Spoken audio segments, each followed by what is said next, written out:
As-tu déjà traversé des moments où tout semble contre toi, où chaque porte se ferme, où chaque effort semble inutile? Peut-être que tu es dans cette situation en ce moment même.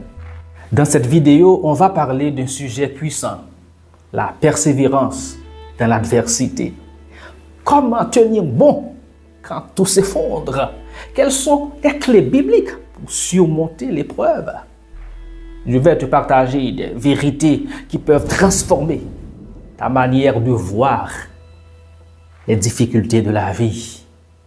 Mes frères, regardez comme un sujet de joie complète les diverses épreuves auxquelles vous pouvez être exposés, sachant que l'épreuve de votre foi produit la patience. Jacques 1er, versets 2 et 3. Cette vidéo est pour toi. Reste bien jusqu'à la fin parce qu'on va voir ensemble comment Dieu utilise les épreuves pour nous façonner et nous préparer à quelque chose de plus grand.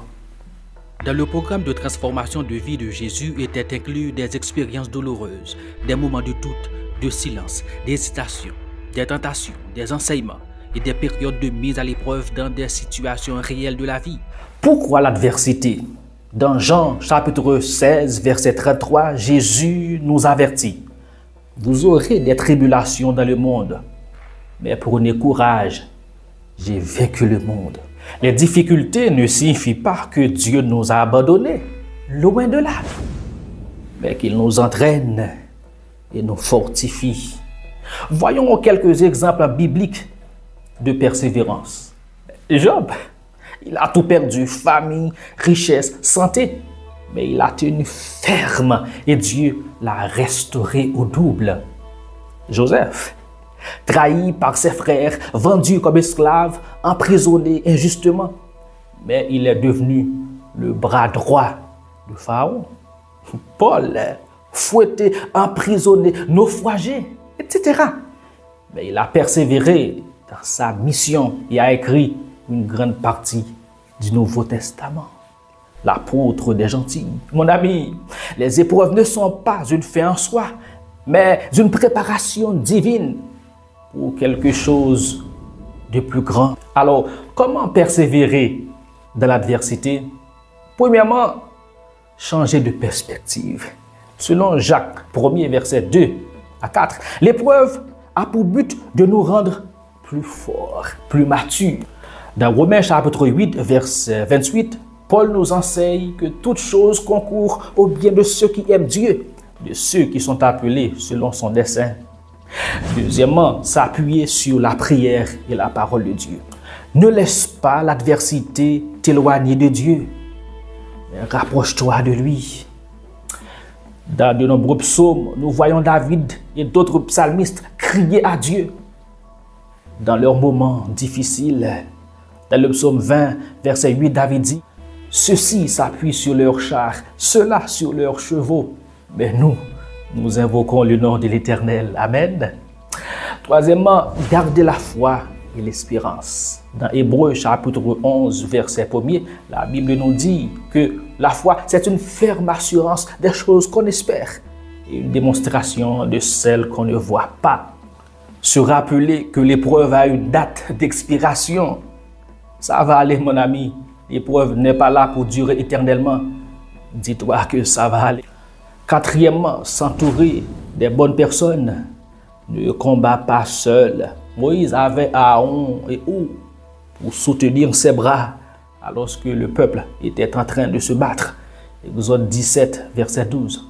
Trouve des personnes qui prient pour toi et t'encourager. Dieu récompense la persévérance. Hébreux 10, verset 36. Car vous avez besoin de persévérance afin qu'après avoir accompli la volonté de Dieu, vous obteniez ce qui est promis. Voyons quelques exemples de bénédiction après l'épreuve. Joseph est devenu gouverneur. Job a récupéré le double de ce qu'il a perdu. Jésus a enduré la croix. Il est ressuscité dans la gloire après 3 jours. Mon ami, ton combat a un sens. Dieu voit tes larmes, il entend tes prières. Et il n'a pas encore fini avec toi. Continue d'avancer, même si c'est difficile. Ce que tu vis aujourd'hui n'est pas la fin de ton histoire. N'oublie pas, mon ami, les épreuves font partie de la vie, mais elles ont un but. Dieu nous donne des armes pour pouvoir persévérer. La persévérance est toujours récompensée.